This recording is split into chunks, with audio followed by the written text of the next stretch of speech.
Bien, vamos a iniciar con esta sesión de totalidad social. Ahorita va a estar orientada al tema de la comunidad, al concepto de comunidad, que ha sido un concepto bastante tratado en antropología. Y básicamente cuando hablamos de comunidad estamos hablando de comunidades rurales, ¿verdad? Comunidades rurales o comunidades urbanas, pero no municipios ni distritos, que eso ya tienen pues, un nivel de formalidad mayor, sino comunidades rurales como cantones, caseríos, aldeas, le dicen en Guatemala, rancherías en México, o urbanas como mesones, por ejemplo, mesones, vecindades, pero que tengan cierto grado de autonomía, o sea, que tengan capacidad de decisión, ¿verdad? En el tema de la totalidad, en realidad tenemos grupos territorializados y grupos no territorializados. Los grupos territorializados, básicamente, como decíamos hace un rato, las comunidades rurales y urbanas. Se ha trabajado más comunidades rurales, pero yo espero que finalmente salga el trabajo de Andrea Molina, que es una estudiante que no terminó su investigación, pero que estaba haciendo una investigación bastante interesante sobre el centro de San Salvador, sobre un mesón en el centro de San Salvador, ¿verdad? Un mesón en el centro de San Salvador. Entonces, tenemos comunidades rurales, comunidades urbanas, ¿verdad? Las comunidades no tienen un poder formalizado. Y por otra parte, los distritos, los municipios, el municipio sí ya tiene un poder formal, ¿verdad? Un poder formal. Y la nación, ¿verdad? Si se trabaja ya a nivel nacional. De ahí tendríamos los grupos no territorializados, básicamente grupos sociales, ¿verdad? Me gusta siempre recordar que mi primera investigación publicada es la de los salvadoreños en Calgary, que en realidad los salvadoreños en Calgary era un grupo disperso, no era un grupo territorializado. Bueno, estaban en la ciudad de Calgary, Canadá, pero en diferentes zonas de la ciudad de Calgary, ¿verdad? Por supuesto en las zonas donde habitan los estratos bajos, ¿verdad? De la ciudad de Calgary. Pero lo que quiero decirte es que no era realmente un grupo territorializado. Tenían sus espacios de los cuales se apropiaban, un centro comercial en particular, donde iban bastante los salvadoreños calgarianos, un bar, habían bares, había las iglesias, casi siempre, ahí habían varias iglesias, estaba la católica, pero también estaba la misión centroamericana y habían varias las asambleas de Dios, ¿verdad? Entonces, tomamos en cuenta cuando hablamos de totalidad social de grupos territorializados y grupos no territorializados. Ahora nos vamos a centrar en el tema de las comunidades rurales, que es un tema que ha sido bastante discutido en antropología, y muchas veces en el concepto comunidad también se abarca el municipio. Yo creo que considero que hay que hacer una distinción entre comunidad y municipio, porque la comunidad no tiene un poder formal. Bueno, tiene adescos, pero que eran las antiguas directivas de comunidad, pero no era un poder totalmente formal, reconocido a nivel nacional. De hecho, en un cantón pueden haber varias adescos, no solo, bueno, muchas veces solo hay una, pero no siempre. a veces pueden haber más de una. Entonces no es un poder realmente formal.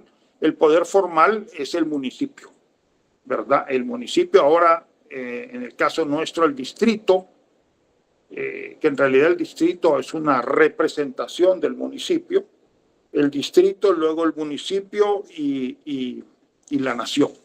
Esos son los poderes formales, ¿verdad?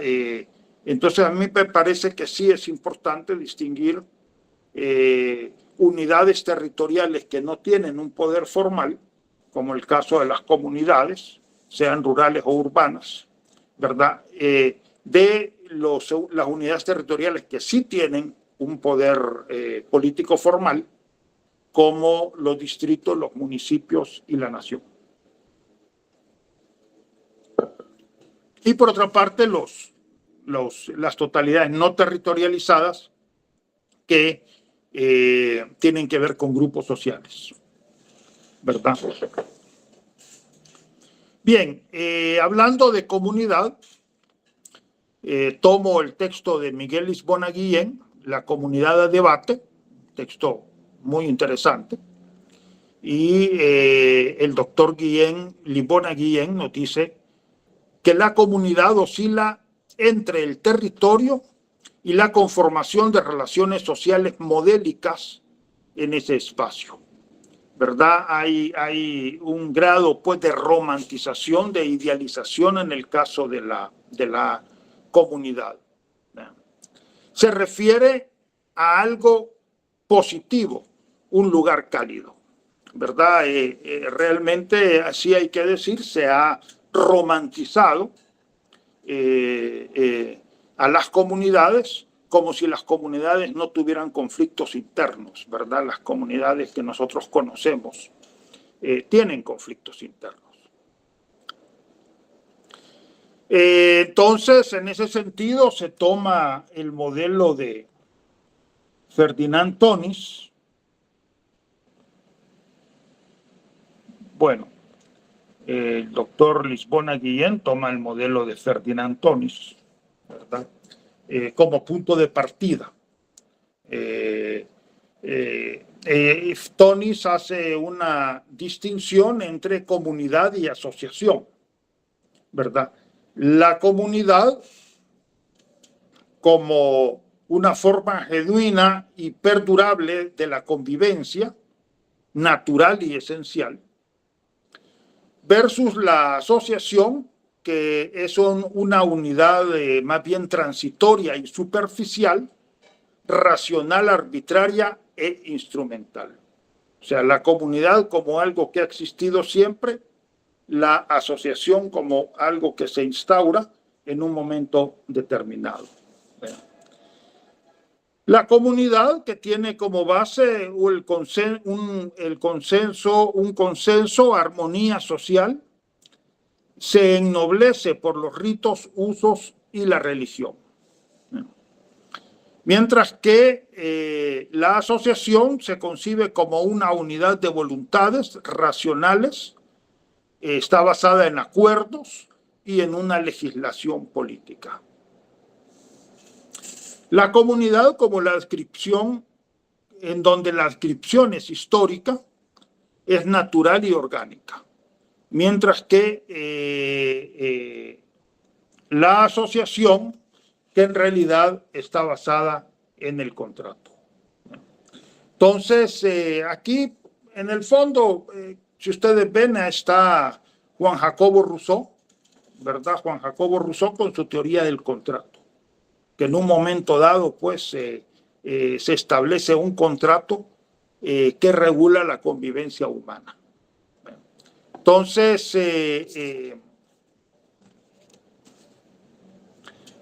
se contraponen esos dos elementos, esas dos unidades más bien territoriales, la comunidad como algo natural, en donde florece la solidaridad, la ayuda mutua, la convivencia pacífica, y la asociación, muchas veces relacionados más bien con la ciudad, con los pueblos, en donde más bien se regula el contrato y donde definitivamente hay contradicciones internas, ¿verdad? En el fondo aquí lo que hay es este esquema de Emil Durkheim, ¿verdad? Yo diría que más bien, quiero ver si les pongo un...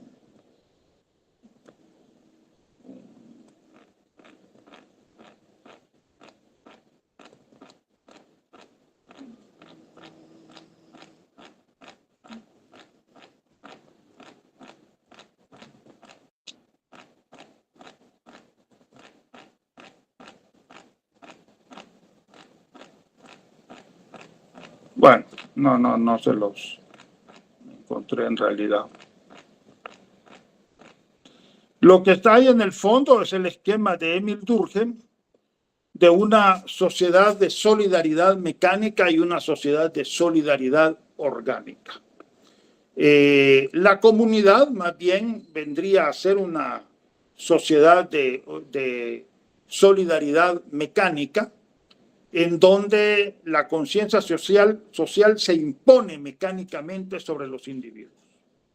Y entonces no hay cuestionamiento, ¿verdad? La conciencia social se impone mecánicamente sobre los individuos y los individuos aceptan los valores y las normas sociales que se les proporciona por parte de la sociedad. A diferencia, digamos, de la asociación, en donde hay una evolución hacia una sociedad de solidaridad orgánica, en donde hay ya diferentes grupos que desarrollan diferentes conciencias sociales y por tanto diferentes sistemas de valores y normas sociales. Y entonces el individuo puede optar. Y eso hace, pues, obviamente, que se generen los conflictos, ¿verdad? La asociación estaría más bien asociada con la solidaridad orgánica, mientras que la comunidad con la solidaridad mecánica. El mismo Durkheim reconocía de que en una sociedad de solidaridad orgánica pueden existir sociedades de solidaridad mecánica. Él mismo veía en la Inglaterra de su tiempo, ¿verdad?, que habían sociedades de solidaridad mecánica, no obstante que en la sociedad más amplia, en el nivel macrosocial, predominaba la solidaridad orgánica. Bien, me parece que sí hay un sobredimensionamiento de Ferdinand Tönnies y se olvida la influencia de Durkheim, porque aquí la idea es de que en la comunidad, como ya dijimos, es una sociedad de solidaridad mecánica, en donde la conciencia social se impone mecánicamente sobre el individuo y por tanto el grupo se impone sobre el individuo. Prácticamente el individuo está borrado, ¿verdad? El individuo está borrado. A diferencia de la asociación, donde sí ya el individuo aparece. Hay también un proceso de individuación. También lo encontramos en Marx, este proceso de individuación, ¿verdad? Para Marx se asocia con el capitalismo. En el capitalismo es donde se va desarrollando el sentido de individuo. En Durkheim, en realidad, en la sociedad de solidaridad orgánica, pero más o menos corresponden, pues, si los ponemos en fechas, más o menos corresponde a el desarrollo del capitalismo en Marx, ¿verdad? O por lo menos del mercantilismo, en realidad, porque antes del capitalismo sería el mercantilismo, más o menos en el siglo XVI, el desarrollo del mercantilismo en Marx, que es posterior, es un preámbulo para el surgimiento del capitalismo, ¿verdad? Entonces ahí hay un proceso de individualización que Durkheim lo asocia con el proceso de solidaridad orgánica. Quizás interesante traer a cuenta, porque más o menos en esta época de Tonys, Durkheim, está también Bronislaw Malinowski, ¿verdad? Bronislaw Malinowski trabaja en las Islas Trobriand, y Bronislaw Malinowski sí le da más importancia al individuo. Le da más importancia al individuo, también a las diferencias internas que hay en la comunidad, ¿verdad? Diferencias incluso de poder económico. Entonces, sí es importante traer a colación a Malinowski, porque en el texto de Lisbona Guillén se olvida Malinowski, ¿verdad? No se toma en cuenta Malinowski. Y Malinowski sí ya le da mayor importancia al individuo. Acuérdense de que está la oposición entre grupo e individuo, ¿verdad? Siempre me recuerdo del libro de Ignacio Yacuría, Filosofía de la Realidad Histórica, en donde él hace ver cómo desde que nos constituimos como especie, desde que nos constituimos como Homo sapiens sapiens, se constituye el grupo, pero también el individuo.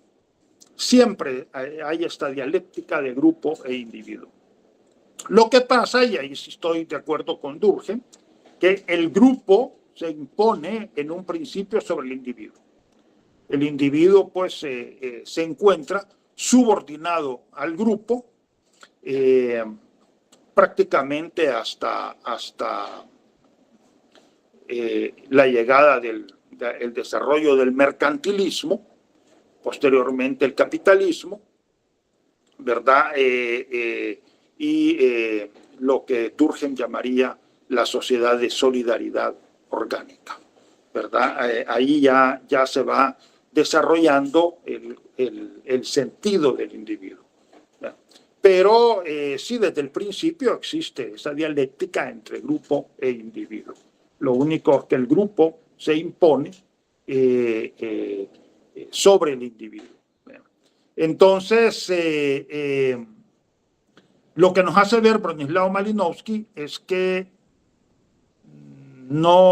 que sí hay una imposición del grupo sobre el individuo, pero esa imposición no es tan absoluta como la pensaban Tonys y Durkheim. Esa imposición no es tan absoluta, ¿verdad? Bronislaw Malinowski nos hace ver cómo el individuo está jugando un papel, en la construcción de los procesos sociales, en la sociedad trobriandesa, que es una sociedad tribal, ¿verdad? Es decir, que ya en las sociedades tribales el individuo también juega un papel más importante. Todavía más radicalizada es el planteamiento de Mary Douglas. Mary Douglas lo que nos dice es que en la sociedad, ella trabaja la sociedad de los ¿cómo es que se llama? De los pigmeos en África, ¿verdad? Y nos hace ver cómo en realidad el tema de los pigmeos es una sociedad con un nivel de individualización bastante fuerte, ¿verdad? Una sociedad con un nivel de individualización bastante fuerte.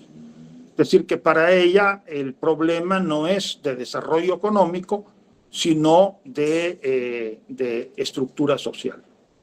No obstante, yo sí pienso que sí hay una cuestión de desarrollo económico. La revolución industrial impactó realmente y desarrolla el sentido de individuo, pero lo que sí me queda claro, tomando en cuenta a Malinowski, tomando en cuenta a Mary Douglas también, es que en las sociedades tribales tampoco el individuo estaba borrado. El individuo jugaba un papel importante. Quizás me gustaría traer a la memoria el planteamiento de Mary Douglas, que sí es interesante, Porque Mary Douglas hace esta relación de grupo-individuo, grupo-red, perdón, grupo-red, ¿verdad? Ella ve que hay sociedades de grupo fuerte y sociedades de grupo débil. Sociedades de grupo fuerte son sociedades en donde el grupo se impone sobre el individuo, donde el grupo se impone sobre el individuo, y el individuo está muy subordinado al grupo. Y sociedades de grupo débil en donde el individuo es al menos tan importante como el grupo, ¿verdad? Es tan importante como el grupo. Por supuesto que el grupo nunca se le puede borrar, pero hay sociedades con grupo fuerte y sociedades con grupo débil. En las sociedades con grupo fuerte, efectivamente, está lo que estábamos hablando, ¿verdad? Las sociedades de solidaridad mecánica, y en el caso del grupo débil, la sociedad de solidaridad orgánica. Y por otra parte tenemos la red. Creo que en la traducción del libro de Mary Douglas de Alianza Editorial le ponen la cuadrícula, le ponen la cuadrícula. Me gusta más el concepto de red, ¿verdad? Pero la red se basa en relaciones interpersonales, Y hay sociedades de red fuerte y sociedades de red débil. Por ejemplo, la sociedad nuestra, la sociedad salvadoreña, estaría en este cuadrante que estoy señalando con el cursor, ¿verdad? En este cuadrante de grupo fuerte con red fuerte. Eso prácticamente toda Mesoamérica. Grupo fuerte con red fuerte, ¿verdad? En donde el grupo se impone sobre el individuo, ¿verdad? El sentido de grupo, de colectividad, para nosotros muy importante. Un indicador de esto es precisamente el establecimiento de fronteras, ¿verdad? Las fronteras son importantes, pueden ser nacionales, étnicas, religiosas, etcétera, ¿verdad? El sentido de colectividad es fuerte. Pero por otra parte también tenemos un sentido de red fuerte, sobre todo a través de las relaciones de parentesco, ¿verdad? Las relaciones de parentesco que prácticamente constituyen redes. Por otra parte, los Estados Unidos para Mary Douglas sería una sociedad de grupo débil con red fuerte, una sociedad de grupo débil con red fuerte, ¿verdad? Por otro lado, las sociedades evangélicas que las trabaja Mary Douglas serían sociedades de grupo fuerte con red débil, ¿verdad? Allí en las sociedades evangélicas el sentido de frontera es muy fuerte. Nosotros los salvos, ustedes los condenados, ¿verdad? Es decir, todos los que están fuera de mi grupo son condenados. Nosotros somos salvos. Esa es una manera de establecer fronteras y una frontera bastante fuerte, por cierto, ¿verdad? Y por otra parte, red débil, porque ellos cortan lazos con toda la gente que no es de su iglesia. Y por otra parte, tenemos sociedades de grupo débil con red débil, como por ejemplo los grupos hippies, New Age también.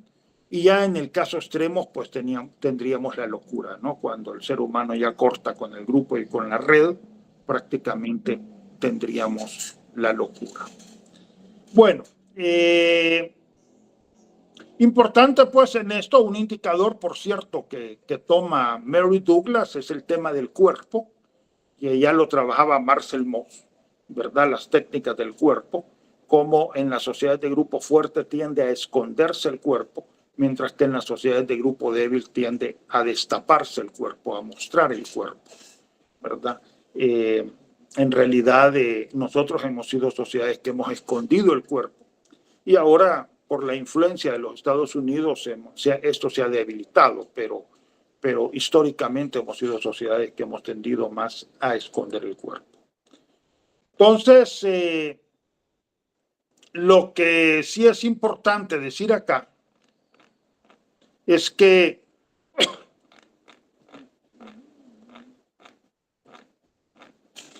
Si bien, digamos, la comunidad ha sido asociada con la sociedad de solidaridad mecánica y con una sociedad en donde el grupo se impone sobre el individuo, ¿verdad? Sí han habido autores, en particular Bronislaw Malinowski, para poner un autor de esta época, en donde ha resaltado más el papel del individuo en las comunidades, ¿verdad? El papel del individuo en las comunidades y también de las diferencias socioeconómicas. Mary Douglas también lo resalta. Mary Douglas, como les digo, pone el acento en la estructura social, pero a mí sí me parece que hay un elemento de desarrollo de las fuerzas productivas acá. La revolución industrial en general favorece la individualización de la sociedad. La revolución industrial favorece la individualización de la sociedad, ¿verdad? Y ahora todo lo que es esta revolución tecnológica digital, pues todavía la favorece más. Pero a partir de la revolución industrial, efectivamente, hay un impacto, ¿verdad? La revolución industrial con el proceso de individualización. Por supuesto que eso habría que ver. Uno podría decir, bueno, no podemos ser tan absolutos, porque ahí están los países árabes, por ejemplo, con altos niveles de desarrollo de las fuerzas productivas y sociedades muy colectivistas, ¿verdad?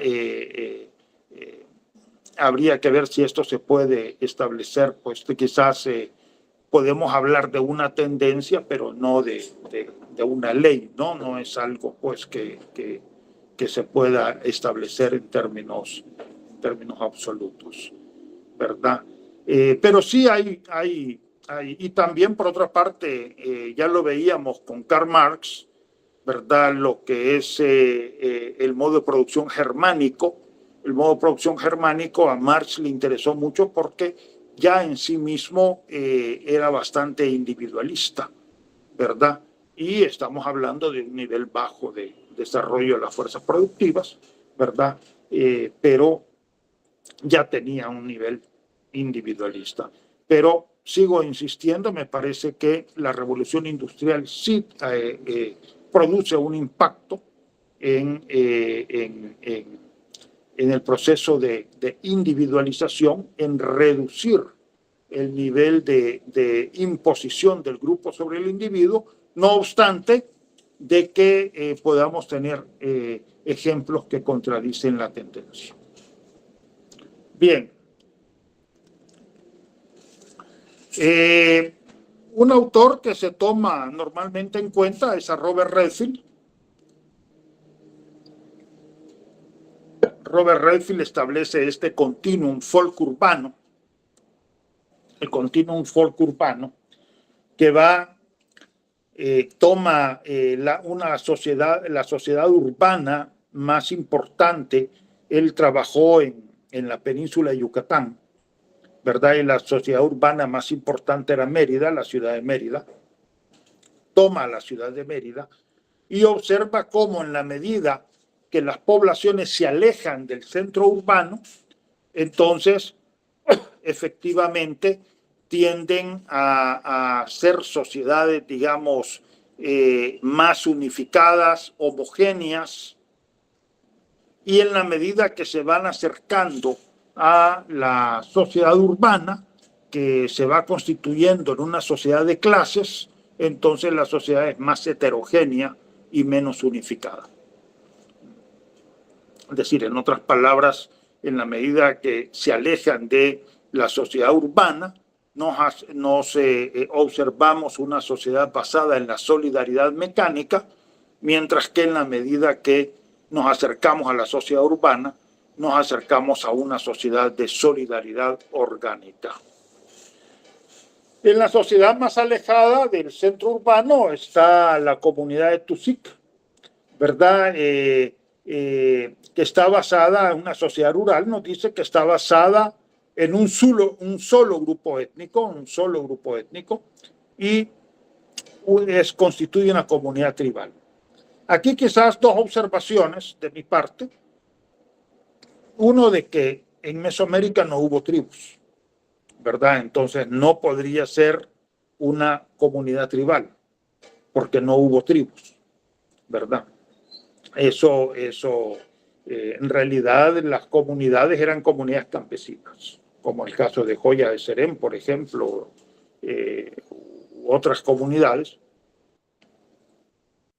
eran comunidades campesinas, no eran comunidades tribales, es decir, no estaban basadas en clanes y linajes unilineales.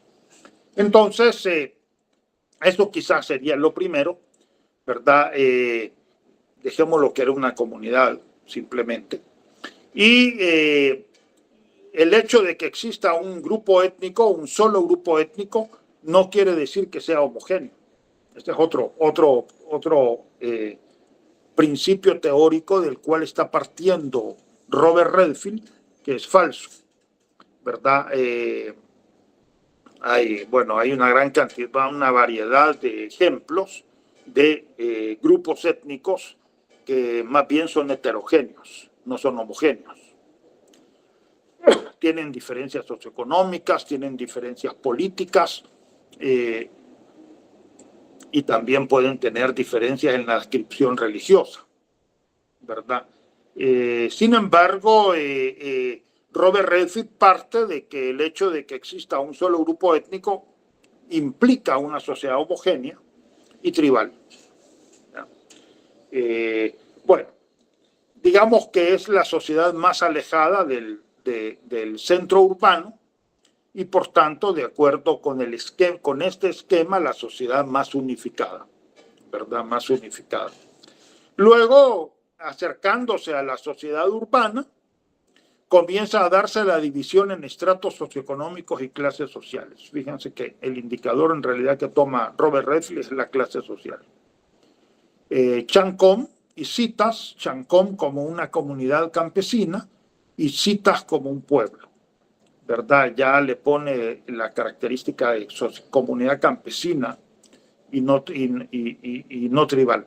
A mí me parece que aquí hay un sesgo también, porque el hecho de pertenecer a un grupo étnico no supone de que sea o no sea campesino, ¿verdad? Es decir, entre los catalanes, por ejemplo, en España, pues son un grupo étnico, pero hay diferencias socioeconómicas muy marcadas, diferencias entre el ámbito urbano y el ámbito rural, y también en el ámbito rural hay campesinos, hay empresarios agrícolas, etcétera, ¿no?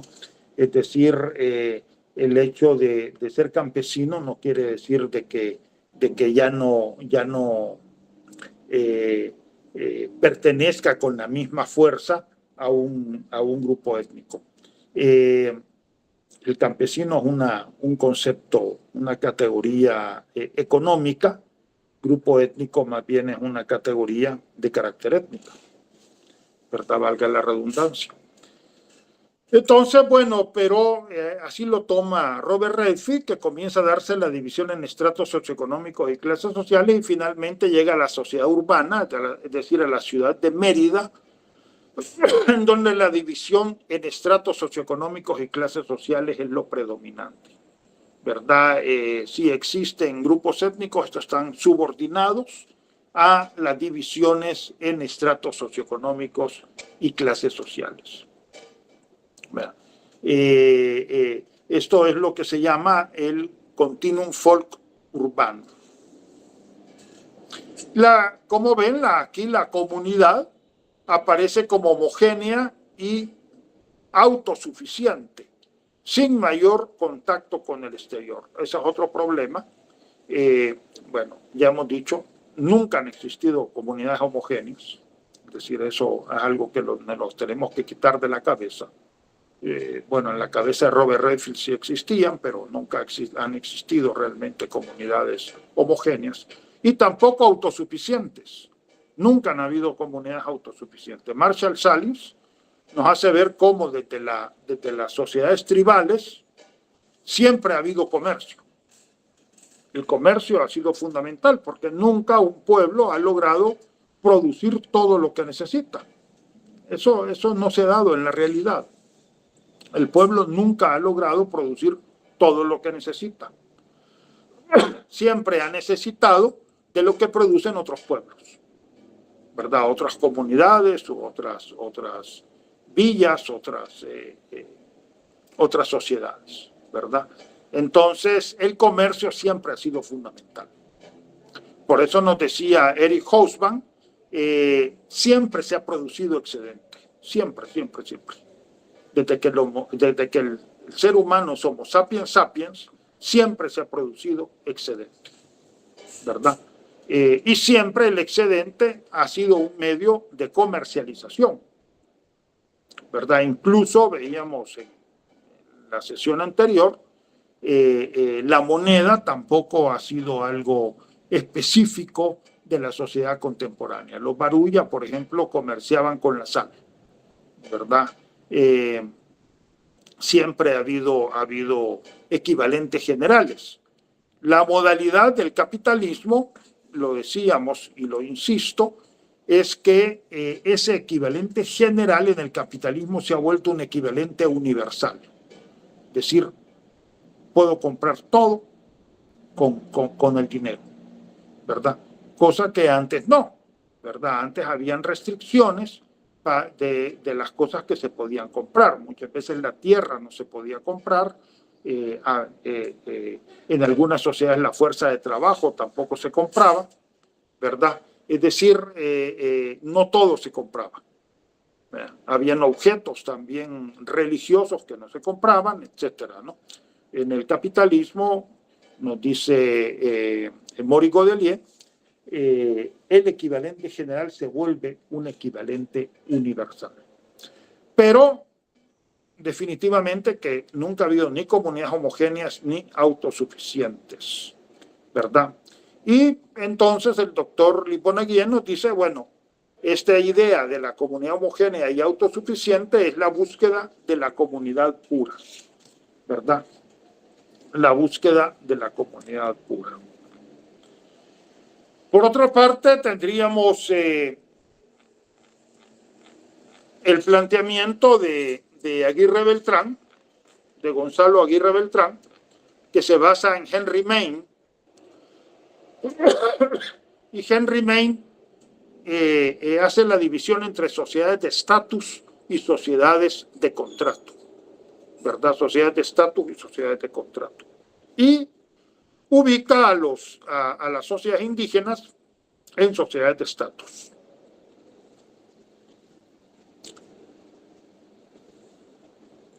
Eric Wolf, por su parte, nos habla de la comunidad corporativa cerrada de campesinos y atribuye diferentes características. Uno, inexistencia de clases sociales.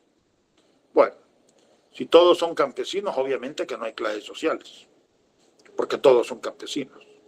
Pero eso no quiere decir que no hayan diferencias socioeconómicas, porque cuando Eric Wolf dice inexistencia de clases sociales, está queriendo decir que no hay diferencias socioeconómicas.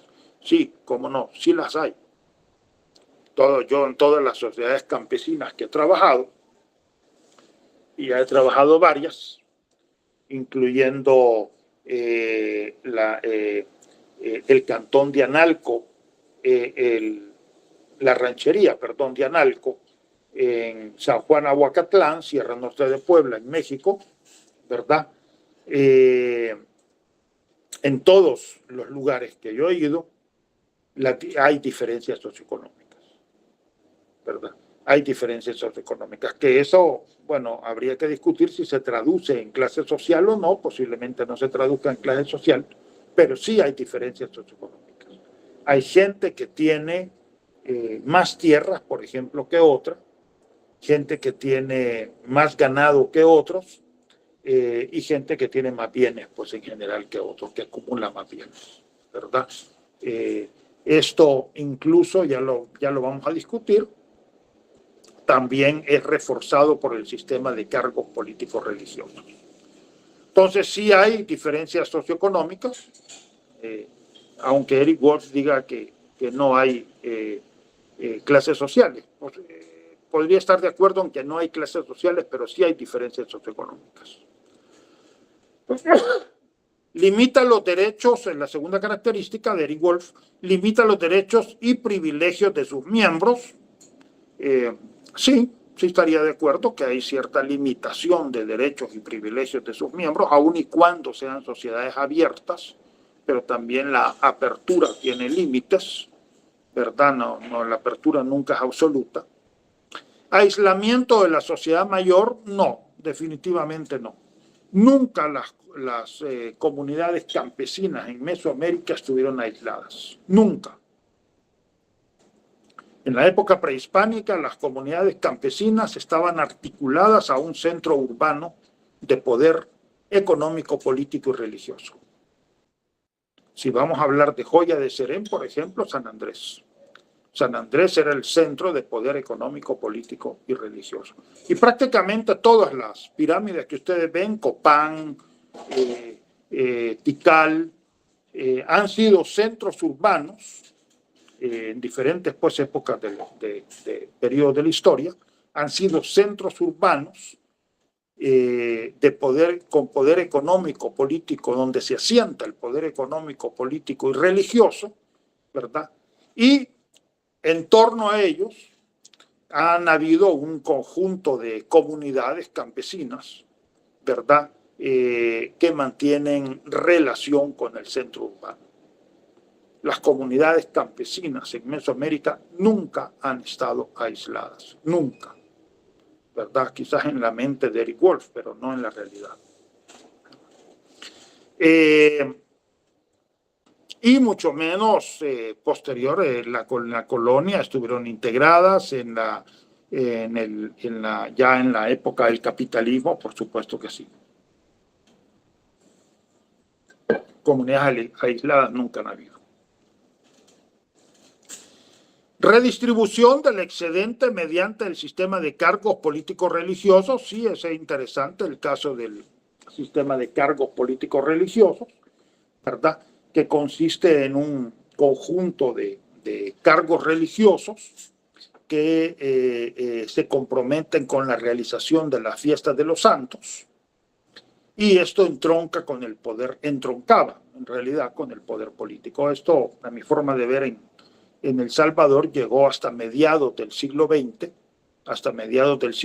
en donde sí había un conjunto de cargos de festividades religiosas. En el caso de Santo Domingo de Guzmán, que es donde yo he hecho investigación, bueno, el santo patrón, Santo Domingo, ¿verdad? La fiesta más importante era la que se hace en honor a Santo Domingo de Guzmán. Luego están las cofradías, porque son cofradías, ¿verdad? Están las cofradías de la Semana Santa. Ahí muy importante, Santo Entierro, Jesús del Vía Crucis y la Virgen de los Dolores. Son las tres cofradías más importantes. Y luego está la cofradía del Niño Dios, que es en el caso, la del Niño Dios es en diciembre, ¿verdad? El 25 de diciembre, pero es toda una semana de festividad en honor al Niño Dios. En el caso de Cacaopera, las más importantes es la Virgen del Tránsito, que es una representación de la Virgen de la Asunción, ¿verdad? La Virgen del Tránsito. Y luego también está el Señor Misericordia. El Señor Misericordia es un Cristo negro. Un tipo, está asociado al Cristo negro, ¿verdad? El Señor Misericordia. Entonces, hay pues un conjunto de cargos religiosos. En 1970, para Santo Domingo de Guzmán, pude contabilizar 19 cofradías. Ya en el 2000, cuando yo hice la investigación, 12 cofradías, ¿verdad? 12 cofradías, desde la menos importante hasta la más importante, y hemos dicho la más importante es la de Santo Domingo de Guzmán, las de la Semana Santa y las del Niño Dios. Una vez que la persona pasó, bueno, se comprometió con la organización y el financiamiento de la fiesta, porque hay que decir, es cierto que la comunidad apoya, pero la verdad es que el mayordomo carga con la mayoría de los gastos de la fiesta, el mayordomo y su familia. Bueno, una vez que ha pasado por todos estos cargos religiosos, entonces ya puede acceder al poder político, ¿verdad?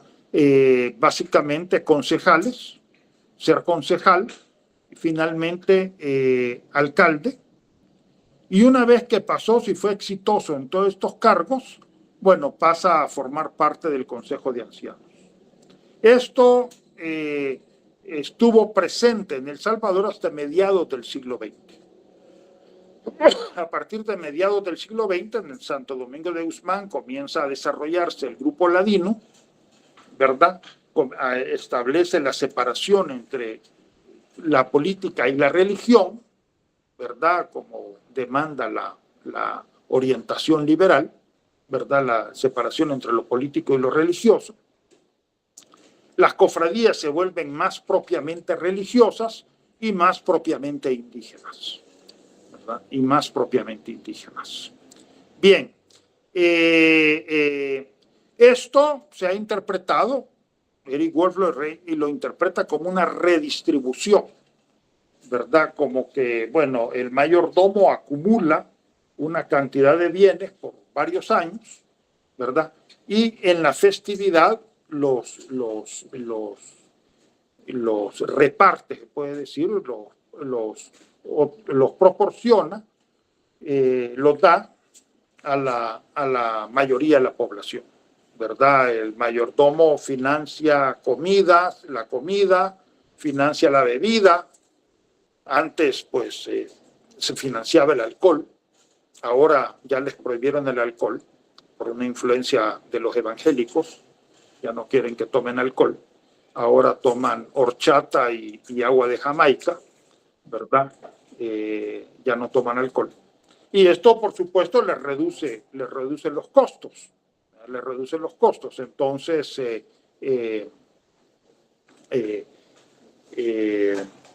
pero el mayordomo tiene que financiar todo lo que es la comida, la bebida de la festividad, las orquestas, en el caso de la semana de la fiesta patronal de Santo Domingo de Guzmán en el 2000 fueron 3 orquestas, el pito y el tambor de la danza de moros y cristianos, que por cierto también apoyan a los moros y cristianos en sus vestimentas, las espadas, ¿verdad?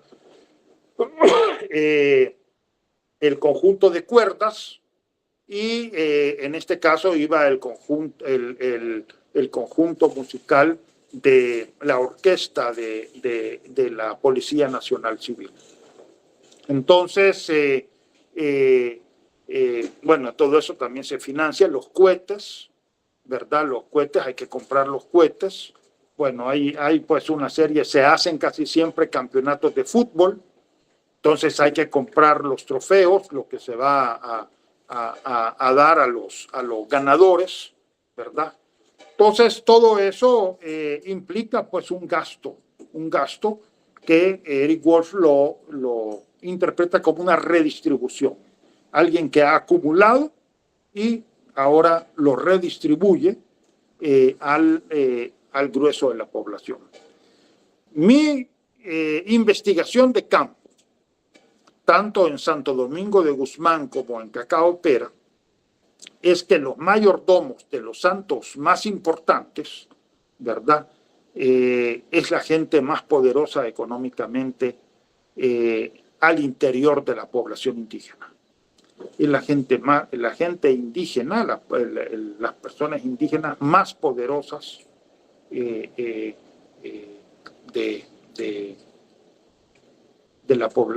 grupo étnico, ¿verdad? Entonces, en ese sentido, yo diría que más que una redistribución, que sí hay una redistribución, es cierto, porque sí se proporcionan bienes a la población, se les da de comer, se les da de beber, se les financia, qué sé yo, la fiesta, etcétera, ¿verdad? Sí hay una redistribución, pero esto más bien representa una manera de reafirmación de un poder económico y político que ya se obtiene, que ya se tiene, ¿verdad? Lo que se hace es reafirmar el poder económico y político que ya el mayordomo y su familia tienen.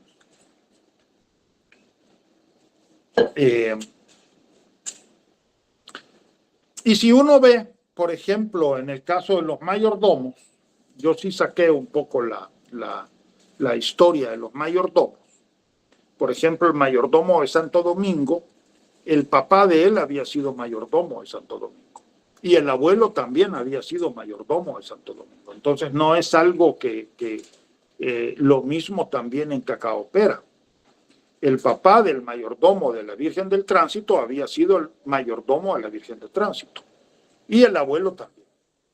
Entonces es una reafirmación del poder que se da a través de varias generaciones.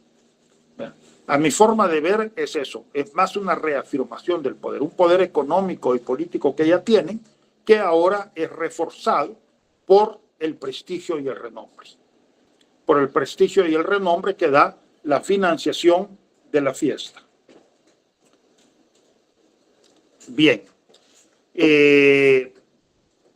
Y en ese sentido, la última característica que pone, ahorita le doy la palabra, la última característica que pone Eric Wolf, la igualdad intracomunitaria, no genera una igualdad intracomunitaria, ¿verdad? Hay diferencias importantes. Daniela, adelante. Sí, Carlos, con respecto a eso que mencionaba sobre la distribución, a mí me llama la atención también la forma en cómo son elegidos, porque bueno, en APACP, que por ejemplo, yo que estoy estudiando la danza de moros y cristianos, respecto a las mayordomías, hay dos formas de adquirir la mayordomía. Una es básicamente por recomendación, o sea, la familia que tiene la mayordomía, en el momento es el que sugiere la próxima familia que tiene que tener la mayordomía.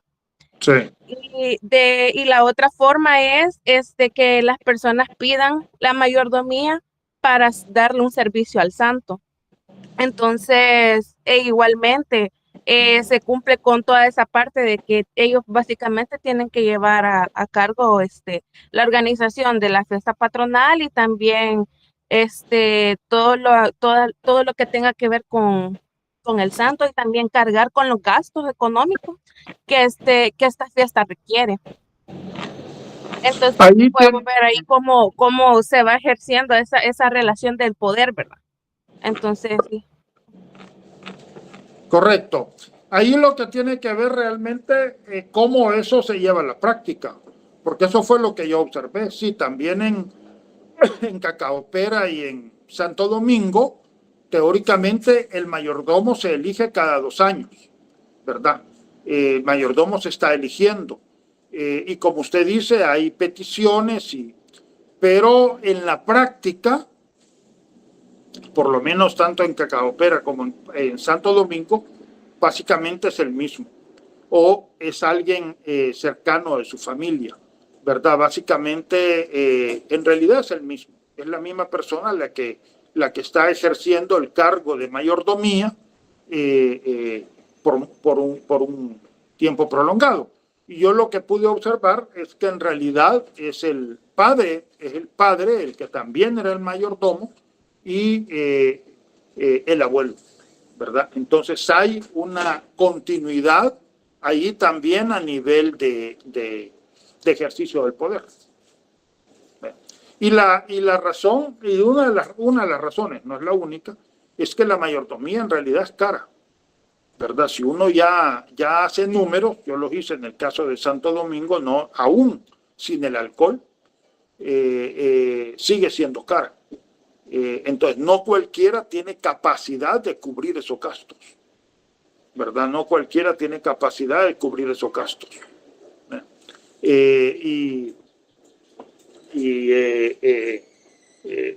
Claro, lo cubre la gente que tiene mayor poder económico.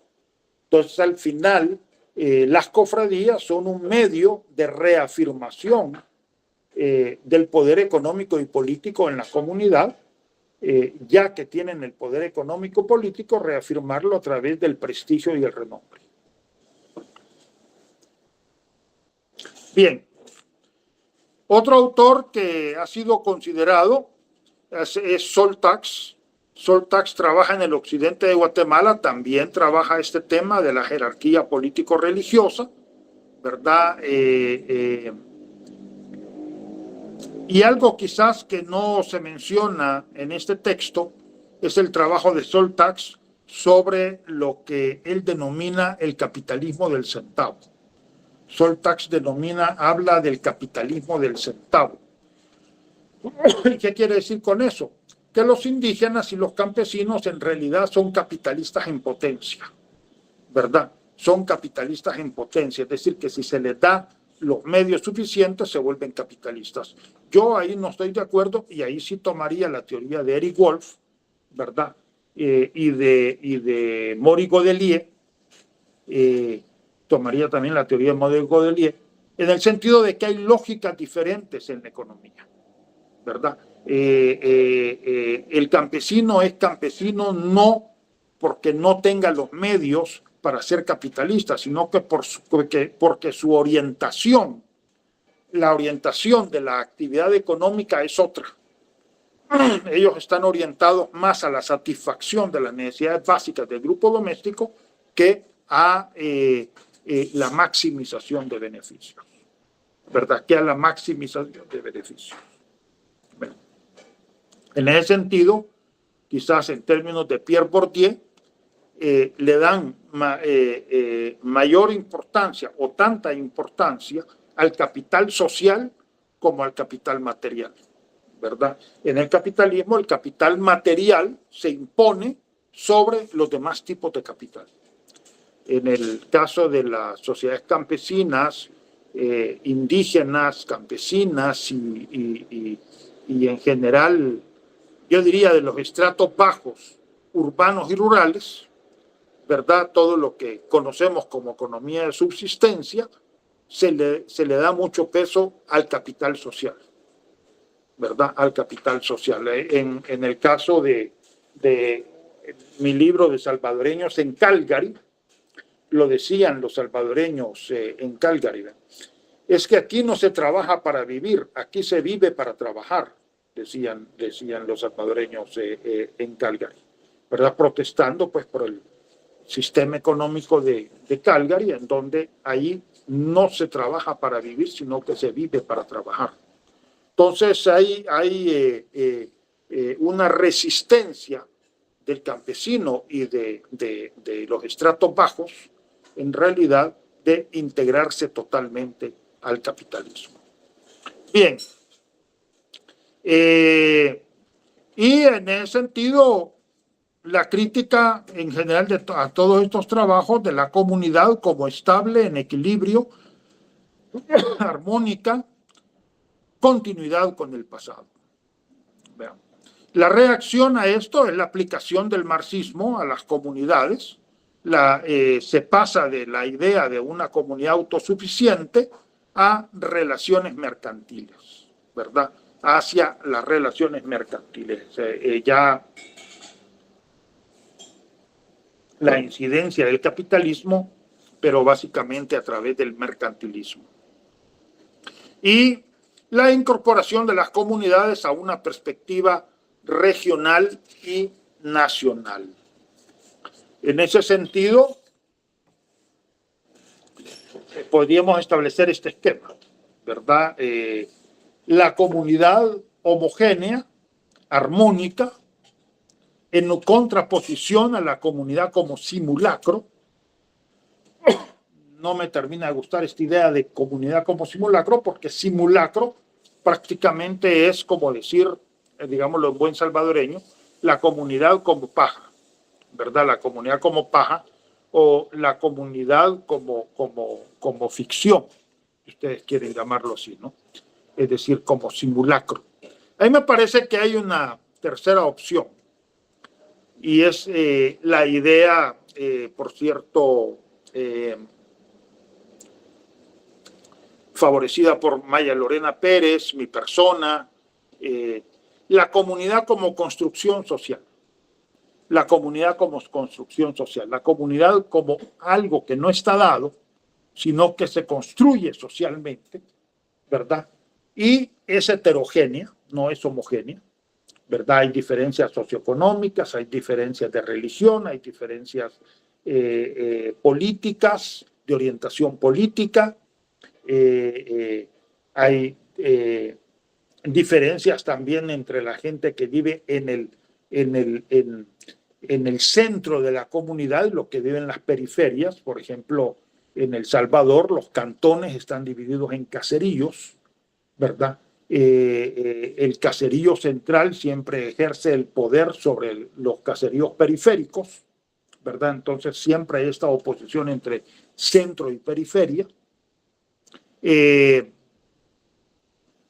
La comunidad pensada como una unidad territorial dinámica, diacrónica, es decir, que tiene una historicidad, ¿verdad?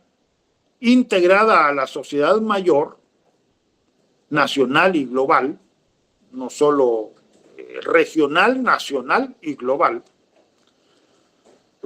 y contradictoria, ¿verdad? La comunidad, pues, como constituida por sujetos sociales que entran en contradicción, que tienen intereses de carácter contradictorio.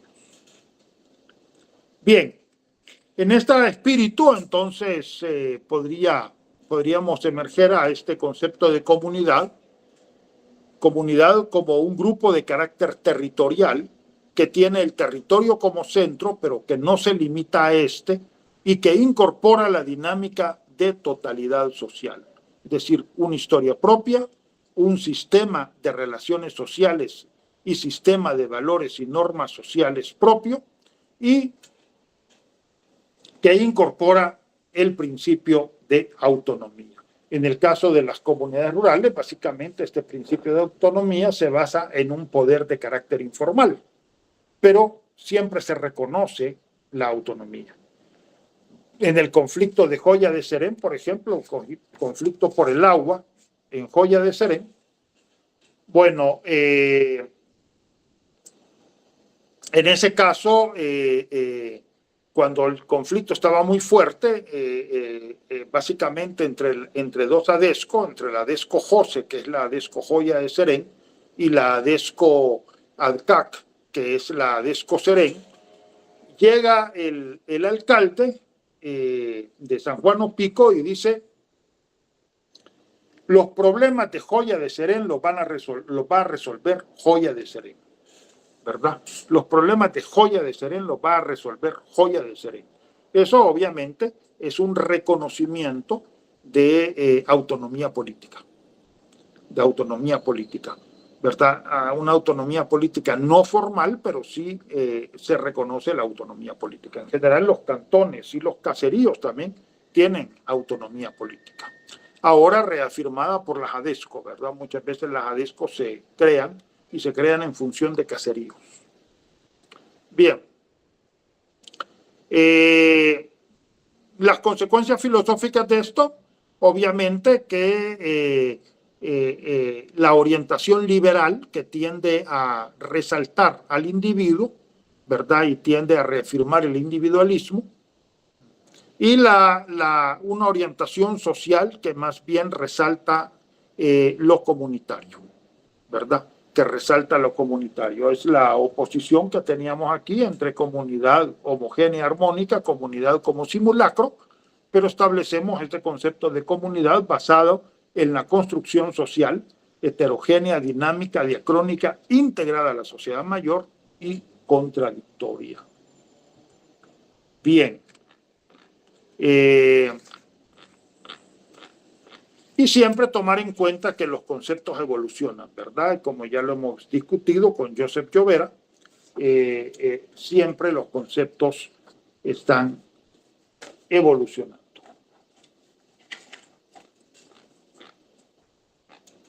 Bien. Hasta aquí el trabajo del doctor Miguel Lisbona Guillén, que es un excelente trabajo, por cierto, hay que decirlo. Y ahora vamos a discutir mi propio trabajo sobre Joya de Serena. Bien, el trabajo comienza con estableciendo el objetivo y se dice que el objetivo es proporcionar una visión de la dinámica sociocultural global de esta comunidad, es decir, de Joya de Serén, con el objeto de que este estudio sirva de base para impulsar proyectos de desarrollo cultural. La manera, el estudio está centrado en la manera como se integran las diferentes instancias que componen la vida social de la comunidad, ¿verdad? El sentido de totalidad que tiene que ver con la manera cómo se integran las diversas instancias de la sociedad.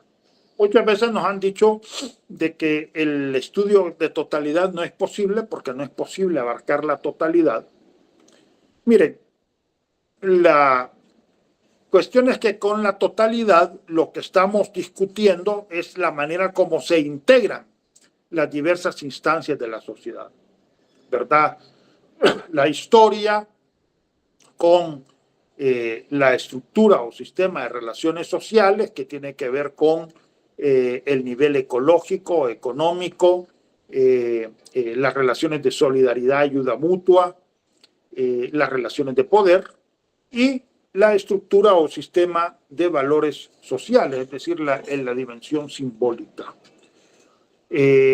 Que se escapan cosas, sí, se escapan cosas, que siempre se van a escapar cosas. También, aunque ustedes hagan un estudio específico de lo político, por ejemplo, de una contienda política, siempre se le van a escapar cosas, ¿verdad? Por supuesto que somos seres humanos y no podemos abarcar exactamente todo, pero lo que importa es la perspectiva, la orientación de totalidad social que tiene que ver con la manera como se integran las diversas instancias de la sociedad. Y la idea de que una instancia no funciona aisladamente, sino que funciona como parte de una totalidad social. En este sentido, sí reivindicamos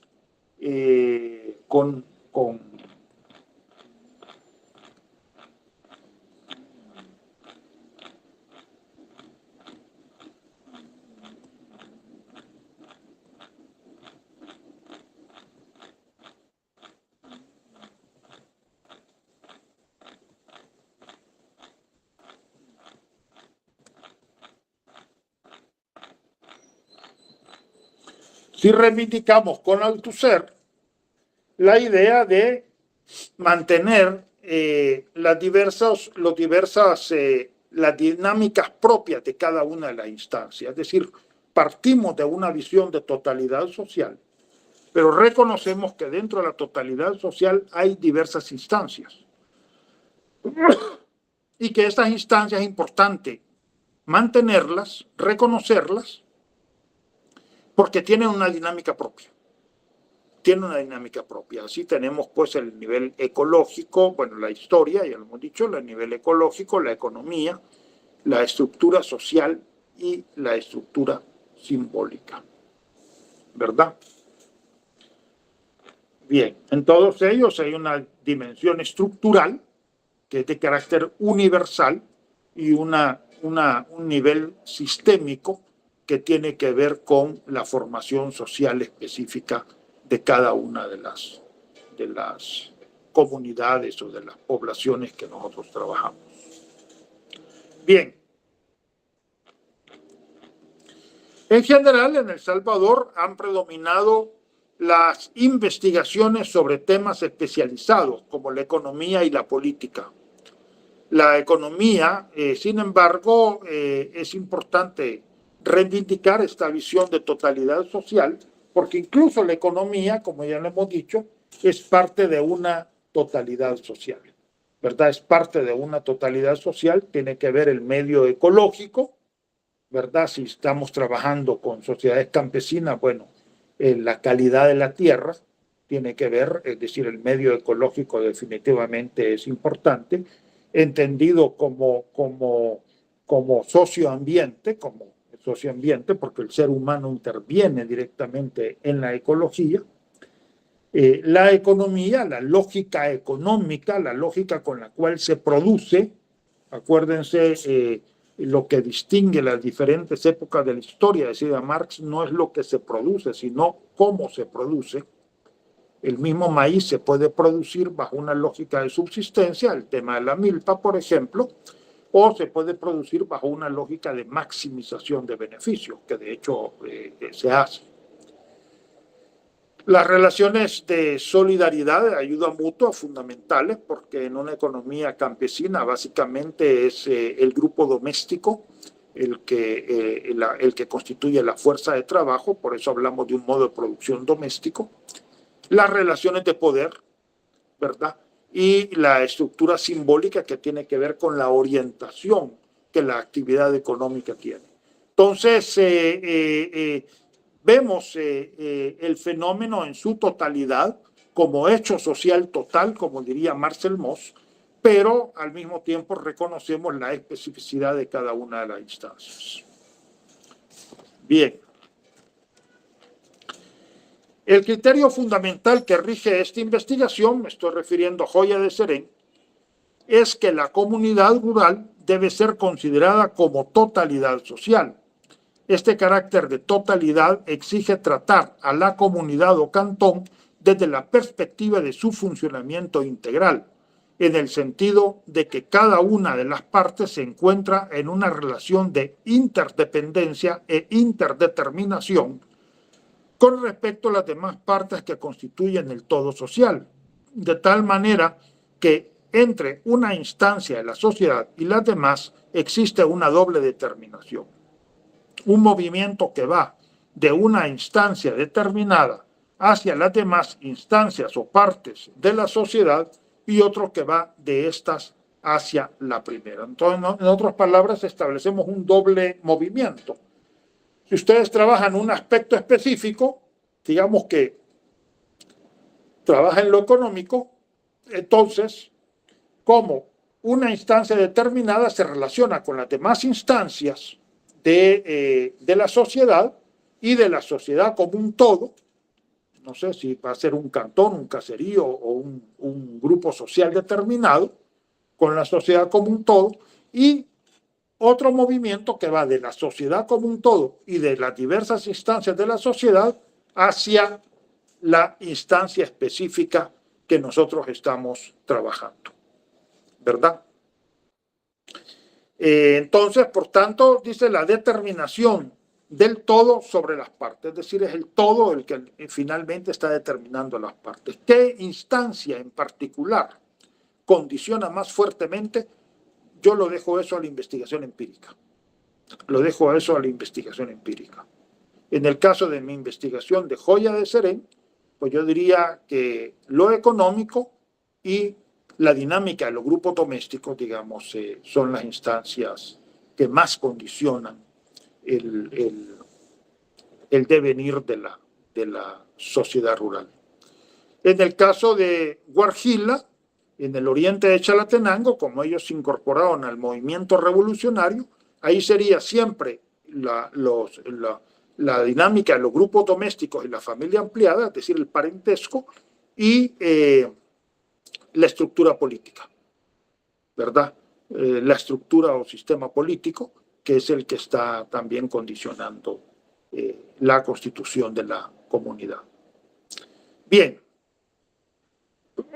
La investigación empírica determina la instancia en la que condiciona más fuertemente el todo social.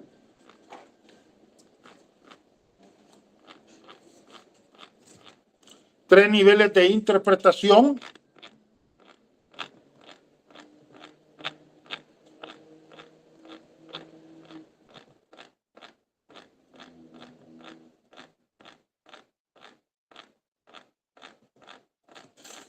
Tres niveles de interpretación de la totalidad social.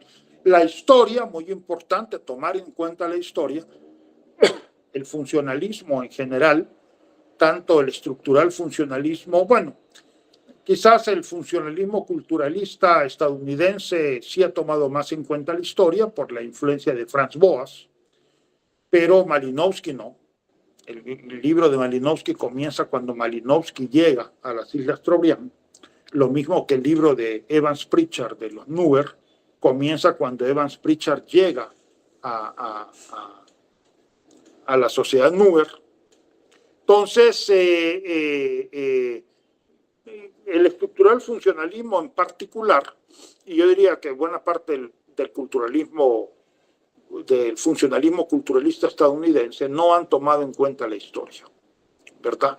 Entonces, y ahí es importante tomar en cuenta la historia de largo plazo o estructural, la coyuntura y el acontecimiento.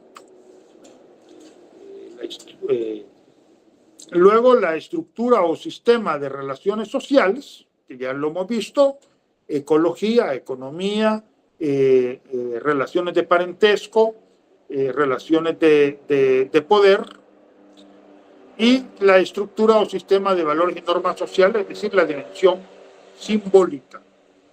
La dimensión simbólica. Y aquí, déjenme.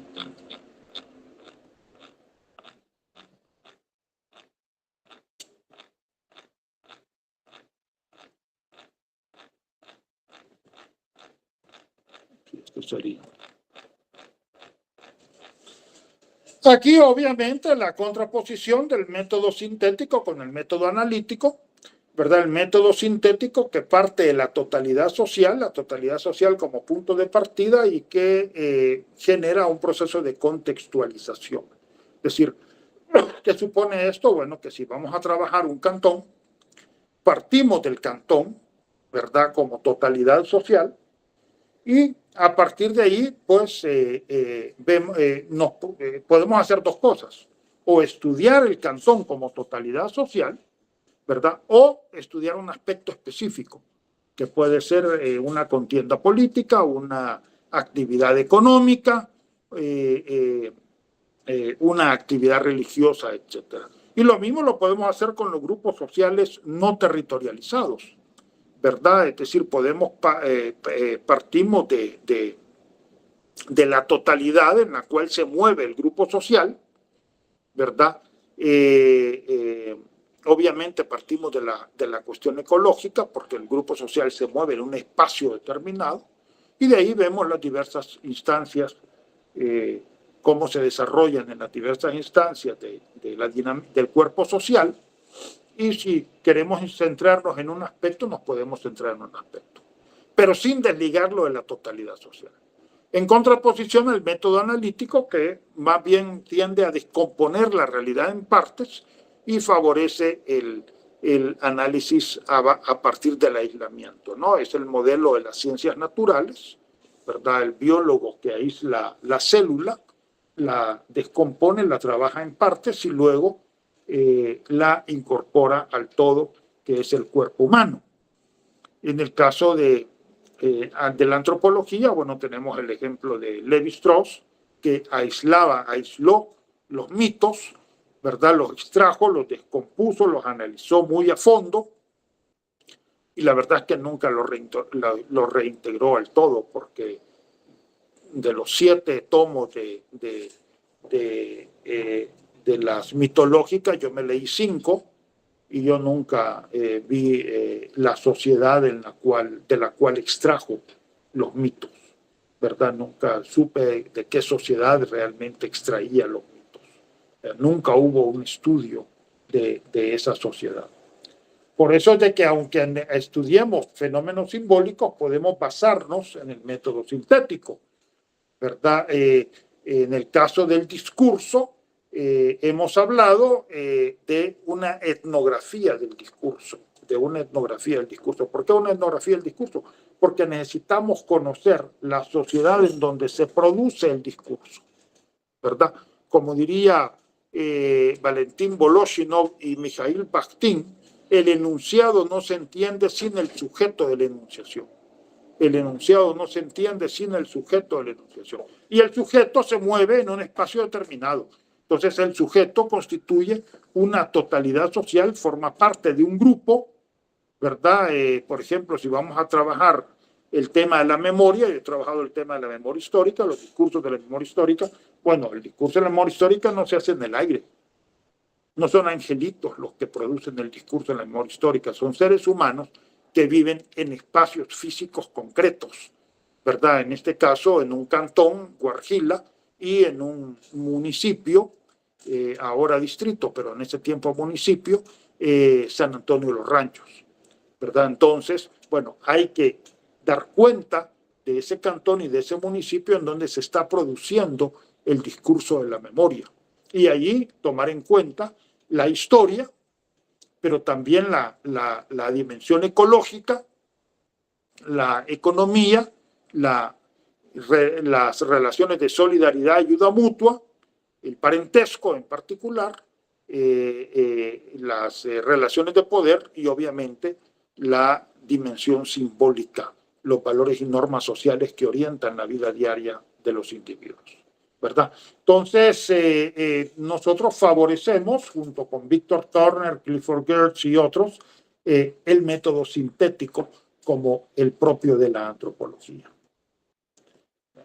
Y en el trabajo de campo, bueno, realmente desarrollamos una investigación de carácter etnográfica, una visión desde adentro, donde el sujeto que estudia se enfrenta al sujeto estudiado, ¿verdad? El sujeto estudiado es un sujeto, no es un objeto, como en la visión del observador externo, del estudio desde afuera, que ve al otro como un objeto, o digámoslo en términos de Emil Durkheim, tratemos los hechos sociales como cosas. No los tratamos como cosas porque no son cosas, son sujetos. Y en tanto que sujetos son volitivos, porque tienen conocimiento propio, es decir, son cognitivos, tienen propósitos propios, tienen afectividad y tienen voluntad propia, ¿verdad? Entonces, en ese sentido, no tratamos a los hechos sociales como cosas, sino que más bien tratamos con sujetos.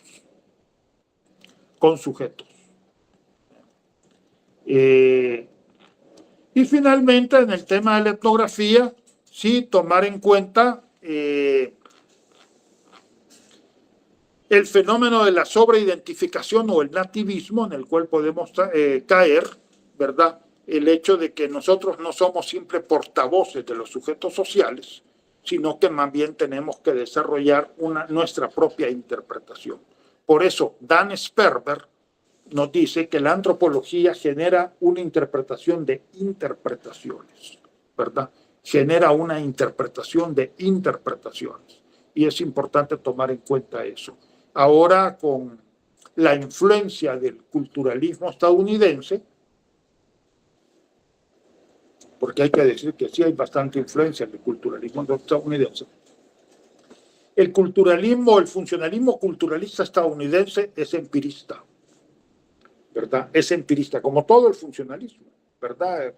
Emil Durkheim lo decía claramente, ¿verdad? Hay que observar los fenómenos por sus manifestaciones externas.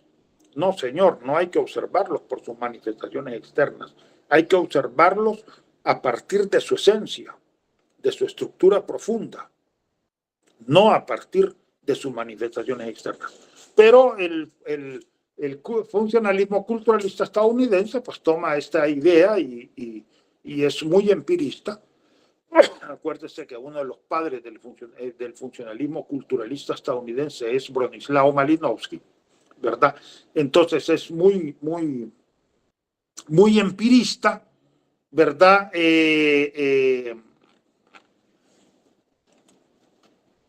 Y en ese empirismo toma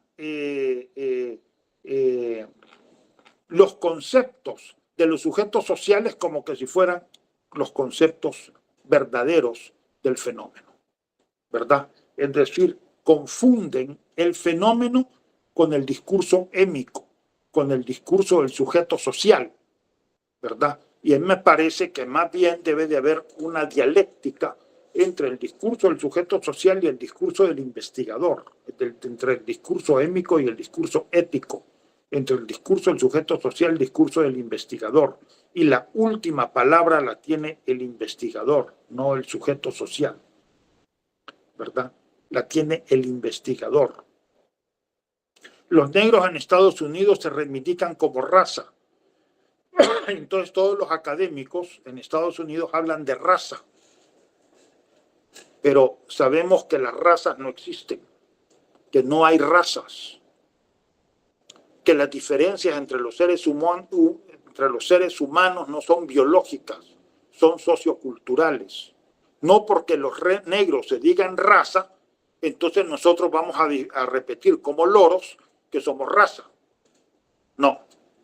Y todavía algo peor, extienden el concepto de raza hasta hablar de los latinos como raza, de los hispanos como raza.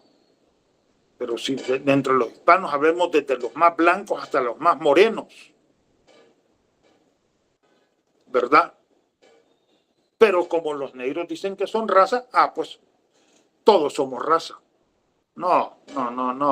Eso es precisamente la sobreidentificación, aquí se lo estoy señalando con el cursor, esta es la sobreidentificación con el sujeto social, ¿verdad? Esta es la sobreidentificación con el sujeto social. Vuelvo a repetir, como dice Dan Sperber, debemos de desarrollar una interpretación de interpretaciones, no quedarnos con la interpretación del sujeto social. No quedarnos con la interpretación del sujeto social, ¿verdad? Sino más bien generar nuestra propia interpretación basada en el conocimiento científico. Bien, hasta aquí llegamos. Pero no se vayan.